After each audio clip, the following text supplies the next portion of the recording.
Hi there. So, I don't know about you, but this time of year right now, it's December, is basically the hardest time of year for me. I lose all my motivation. I really struggle to get anything done and struggle even to be motivated to work out. But also, my body's kind of a whiny baby. So, I have to move in order to keep it happy. So, sometimes if I don't have the energy for a workout, then rolling around on the floor is an acceptable substitute to give my body the movement that it needs in order to stay functional, um, without taxing me so much that it feels overwhelming. So this is my something is better than nothing workout where you don't really need anything. A yoga block, if you have it. If you don't have a yoga block, you can use pillows or, um, find a substitute or just go without it. Um, and slippers are optional, but I think they help. So we're going to start laying down on our backs.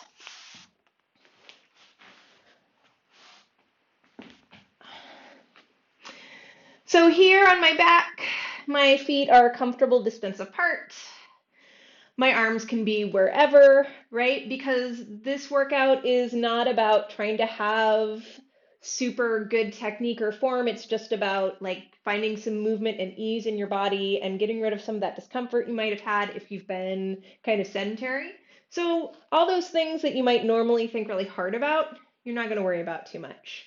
I'm going to start with just some deep breaths in through the nose, out through pursed lips. And as I breathe, I'm thinking about trying to relax a little bit. So if I've got tension in my neck, trying to let go of it. I might let my head shake from side to side. I might let my knees fall from side to side. And this is a great time to just kind of check in and see how your whole body is feeling, right? Start at your head, work your way down, neck, shoulders, chest, core, hips, legs, toes, and just say hello.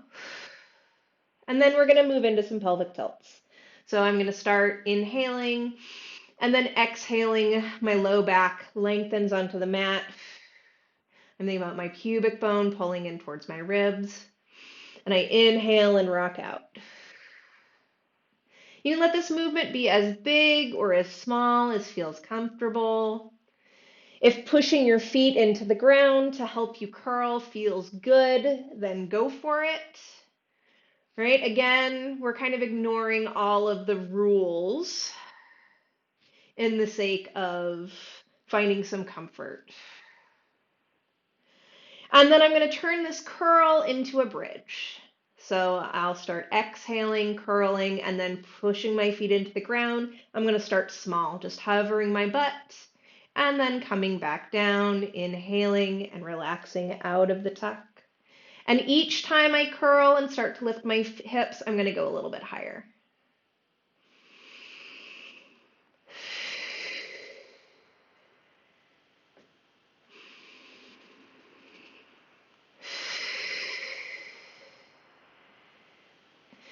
And so now I'm coming into kind of my highest comfortable position. I am still thinking about trying not to flare my ribs way out. I want to feel the connection in the back of my legs, but it's also a lot about moving the spine. My low back gets really tight. You've heard me say that if you've watched my videos before. So finding some movement there can really help with a lot of the discomfort that I tend to get when I'm sedentary. So on this next one, I'm going to go all the way up. I'm going to let my ribs flare. I'm not going to worry about it. I'm just going to go up as high as I feel like I can get. And then I'm going to lift my arms up and over my head and let them rest on the ground here. Maybe think a little bit about reaching out like you're trying to touch the wall. And then I'm going to lower down slow, starting with my sternum, really letting it drop down. Trying to keep that curl so I get a big stretch through my low back. I'm going to let my arms come back to my sides. I'm going to do it again. Deep breath in, exhale, pressing all the way up. arms reach over my head and sinking down. And we're going to do that one more time.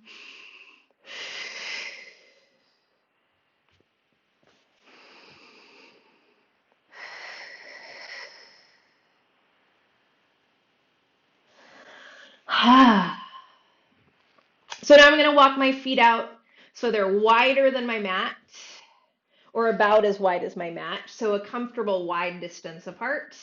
And then I'm going to do little windshield wipers with them. My arms can just kind of do whatever. So when I do this, I'm letting my inside leg drop down. My outside leg is also dropping, but I'm thinking about both knees reaching towards the ground. I'm not trying to force my pelvis to stay still. It's moving with my legs, but it's kind of moving last, right? So my legs move as much as they can first, and then I allow my pelvis to roll a little bit.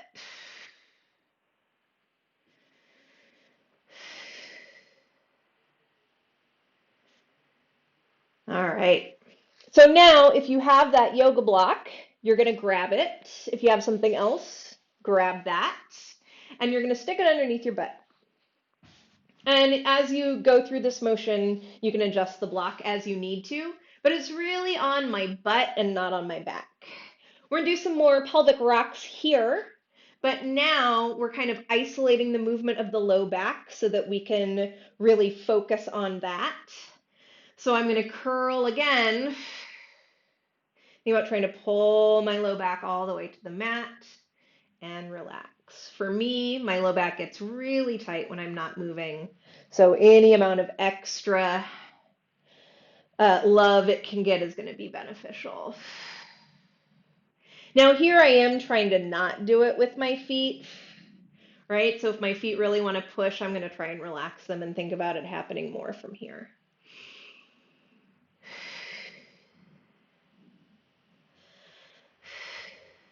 All right. So now I'm going to lift one leg up.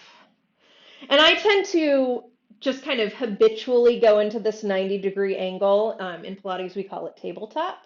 But you don't need to. You can let your heel fall towards your butt. You can let your knee pull into your chest. Whatever is comfortable for you. Again, we're not trying too hard right now.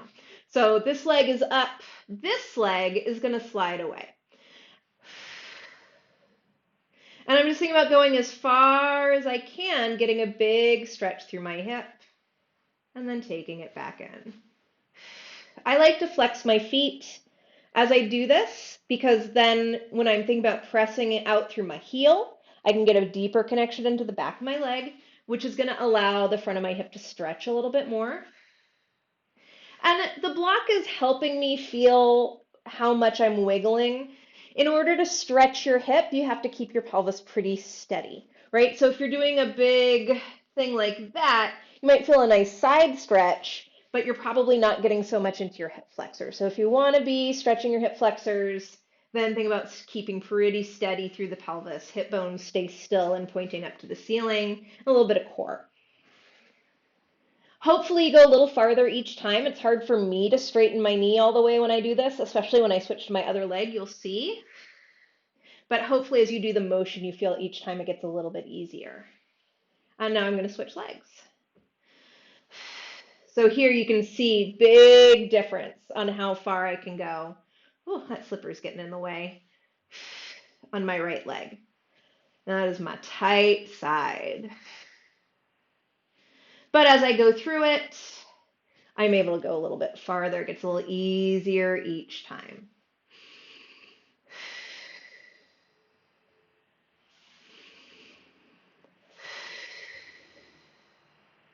And I'm exhaling as my leg slides away and inhaling it back. Well, it doesn't matter so much. Do whatever feels natural to you. Just make sure you're breathing, because breathing is also going to help you relax. I'm going to do one more. And then I'm going to come all the way off the block. Put my slipper back on because my foot is cold. I'm going to roll over onto my side. I'm going to use that block for my head. You can always grab a pillow or use your arm. Whatever you've got. And then I'm going to start here with both arms out in front of me like so. And I'm going to do this little rolling forward and backwards motion. So I'm imagining that somebody's holding my fingertips and they're just kind of pulling me forward, but that reach of my arm is what's driving the movement. My knees and hips are staying generally stacked. Again, I'm not worrying about it too much. If there's a little bit of movement through them, that's fine today. And then I'm going to turn this movement of my arm into like a big rotational movement or a windmill movement. So my arm slides forward, and then it's going to start sliding up over my head. As it arrives up here, it's got to come off the ground. I'm going to let my palm turn up towards the ceiling. It's opening me up into this more rotated position. I'm still letting my hips move a little bit, but not too much, right? We don't want to be here. We're trying to get a little rotation through the upper back. And then that hand's going to keep sliding down till it finds my hip. Palm turns back down to the floor. And it slides up to find the other hand where it can slide forward and do it again. So I'm thinking about a little bit of activity through that moving arm, but not a lot. Just enough to help it feel connected into the rest of my body. I'm going to do one more in this direction.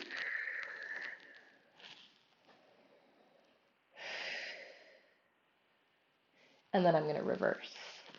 So now my hand slides down, passes over the hip, and as it comes behind me, palm flips up, circles around over the head, and pulls me forward again.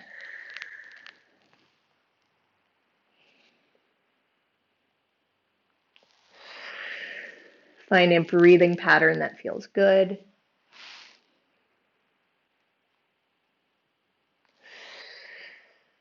And then we're going to rest the upper body, and we're going to take it down to the hips. So I'm going to start with my top leg. I'm going to extend it, and I'm going to just swing it forward and back. So my knee doesn't have to be super straight. Again, I'm not focusing on trying to stay really rigid through the rest of my body. I'm trying to avoid too much hip hike, but I'm just kind of letting my legs swing. And then I'm going to continue this motion. It's going to swing up. I'm going to bend my knee in. It's going to circle around and back and extend.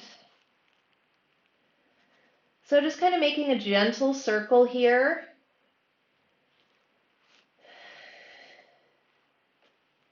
And then I'm going to reverse it. My leg swings back. My knee bends to circle up and around and in, and then it extends and back. Again, we want the pelvis to stay mostly steady, but I wouldn't worry about it too much. I'm going to do one more. And then I'm going to roll over and do the other side. All right, so over here, again, we're going to start with our windmill arms. So finding yourself generally stacked, that top arm slides forward and back.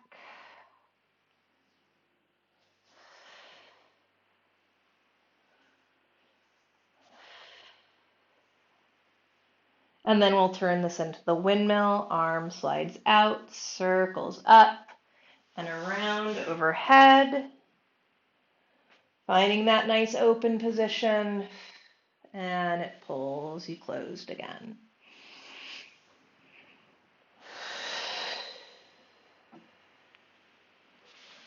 One more in this direction.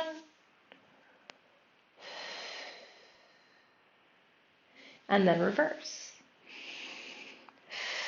Remember to keep a little bit of activity through that swinging arm. It's just going to help it feel connected to the rest of your body. One more time.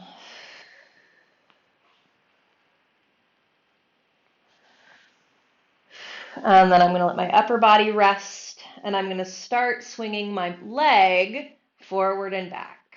So again, not worrying too much about everything else. I don't want to let my back be doing this, right? So I'm not letting my spine really arch and curl. But just moving my leg in a way that feels comfortable. And then I'm going to take the knee up and in, circle it around and back, let my leg extend, and swing it forward.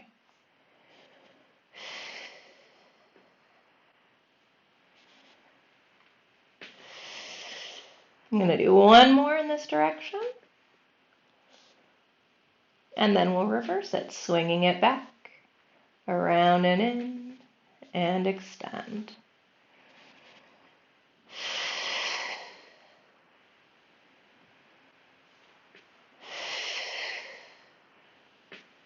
I'm going to do one more. And I'm going to come up onto my hands and knees. Feel free to warm up your wrists a little bit if you need to before you go weight bearing on your hands, or you can also do this on your forearms. Again, whatever feels good. So from my quadruped position, I'm going to start with some spinal articulation. So I do want to feel a little bit of push into the ground with my hands. I don't want to be hanging out in my shoulder blades like this. I'm going to curl from the pelvis, rounding into the mid-back, upper back, letting the head drop, and then lifting the tail, lifting the head, and curling, and extending. I'm going to do that one more time in each direction.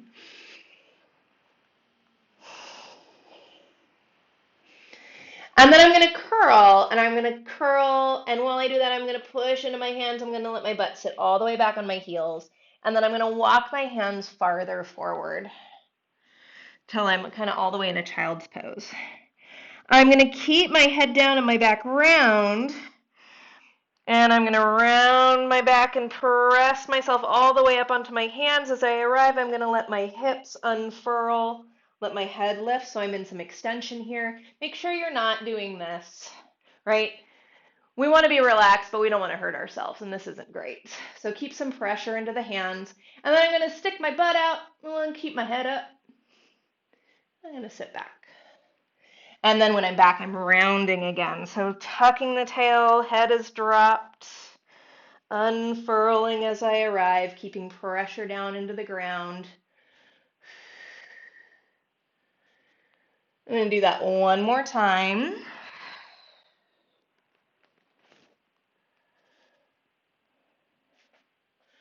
And then I'm going to pause back here, keeping my head and tail up. And I'm going to come forward.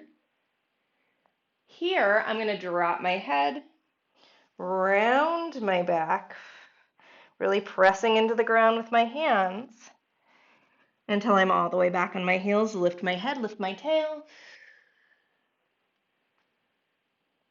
Drop my head around my back. One more time.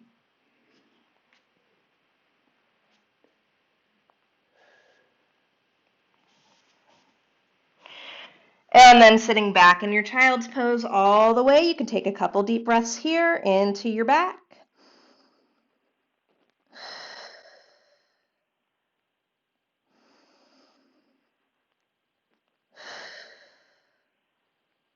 And then you can walk your hands to one side, take a couple deep breaths there.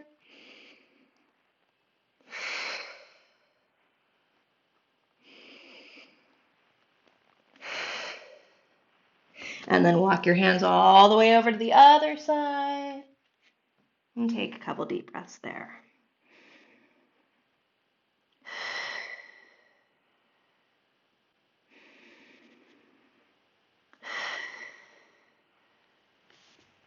And that is it. Thanks so much for joining me. Hope that this something was better than nothing for you. Don't forget to like and subscribe to this channel for more great workouts like this. And if you got any questions, comment below. I'll see you next time. Bye.